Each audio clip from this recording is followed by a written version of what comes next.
प्राचीन काल में एक चित्रभानु नाम का शिकारी हुआ करता था जो पशुओं का शिकार करके अपने परिवार का भरण पोषण किया करता था। उसने एक साहूकार से कुछ पैसे उधार लिए थे जिसे वह समय पर चुका नहीं पाया, जिसकी वजह से साहूकार ने गुस्से में उसे शिवमढ़ में बंदी बना लिया। संयोगवश वह महाशिवरात्रि का दिन था और वहां कीर्तन चल रहा था।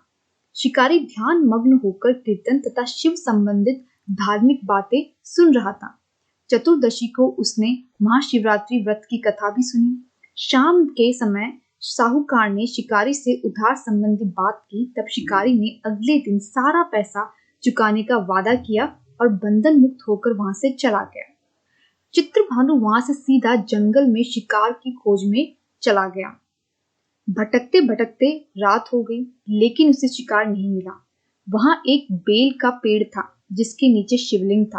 रात को शिकार के लिए वह उस बेल के पेड़ पर चढ़ गया और नींद ना आ जाए इसीलिए वह बेल पत्र तोड़कर नीचे गिराने लगा।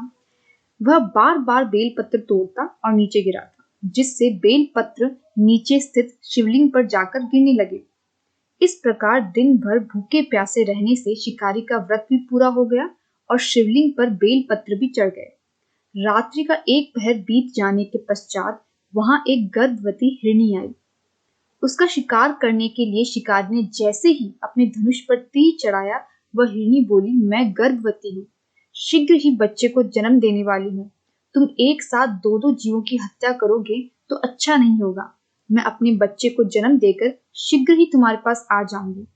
हिरनी की बात सुनकर शिकारी के मन में दया आ गई और उसने हिरनी को जाने दिया। कुछ देर के बाद एक और हिरनी उधर से निकली, जिसे देखकर शिकारी प्रसन्न हो गया। उसने अपने धनुष पर बाण चढ़ाया। उसे देखकर हिरनी ने विनम्रता पूर्वक निवेदन किया, मैं थोड़ी देर पहले ऋतु से निवृत्त हुई हूँ और कामातुर विरहिणी हूँ। मैं अपने प्रिय की खोज में भटक रही हूँ और अपने पति से मिलकर शीघ्र ही तुम्हारे पास लौट आऊंगी। उसकी बात सुनकर शिकारी ने उसे भी जाने दिया। रात्रि का अंतिम पहर बीत रहा था, तभी एक और हिरनी अपने बच्चे के साथ उधर से गुजरी।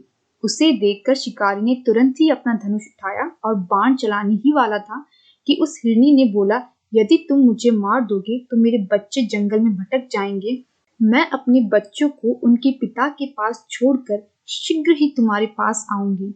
हिरनी की बात सुनकर शिकारी बोला, मैं 2 बार अपना शिकार खो चुका हूँ, मेरे बच्चे भूख प्यास से तड़प रहे होंगे।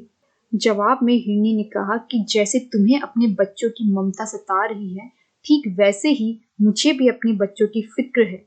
मैं थोड़ी देर के लिए तुमसे जीवन दान मांग रही हूँ।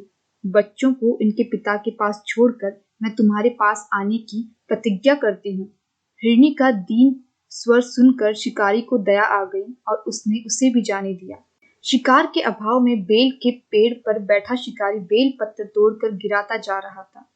जब सुबह होने आई तब एक हष्ट-पुष्ट हिरण उस तरफ आया। तब शिकारी ने सोचा कि इसको तो अवश्य ही शिकार बना लूंगा। जब उसने धनुष पर तीर चढ़ाया तो वह हिरण बोला, यदि तुम उन पूर्व में आने वाली 3 हिरनियों और उनके बच्चों को मार डाला है तो मुझे भी मार दो। मैं उन तीनों का पति हूँ और यदि तुमने उन सबको छोड़ दिया है तो मुझे भी कुछ क्षणों का जीवन दान दो। मैं उनसे मिलकर शीघ्र ही तुम्हारे पास आऊंगा। हिरण की बात सुनकर पूरे रात का घटनाक्रम उसकी आंखों के सामने घूम गया। उसने सारी बात हिरण को बताई। तब उसने कहा कि मेरी 3 पत्नियां जिस प्रकार प्रतिज्ञाबद्ध होकर गई है, मेरी मृत्यु से उनकी प्रतिज्ञा टूट जाएगी और वह अपने धर्म का पालन नहीं कर पाएगी।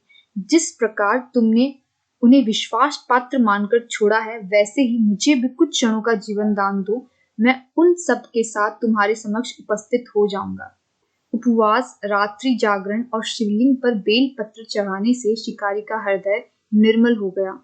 उसमें भगवत शक्ति का वास हो गया और उसने धनुष बाण अपने हाथ से छोड़ दिया। भगवान शिव की कृपा से उसका हिंसक हृदय करुणामय भाव से भर गया। वह आज अपने अतीत के कर्मों को याद कर पश्चाताप की आग में जलने लगा।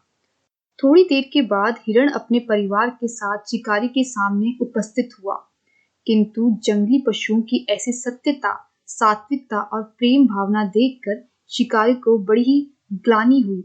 उसकी आंखों से आंसू झरझर करके गिरने लगे। उस हिरण परिवार को ना मारकर शिकारी ने अपने हृदय को कोमल और दयालु बना लिया। देवलोक से समस्त देवी देवता इस घटना को देख रहे थे। भगवान शिव ने अपने दिव्य स्वरूप के दर्शन कराए तथा सुख समृद्धि का वरदान देकर उस शिकारी को गुह नाम प्रदान किया।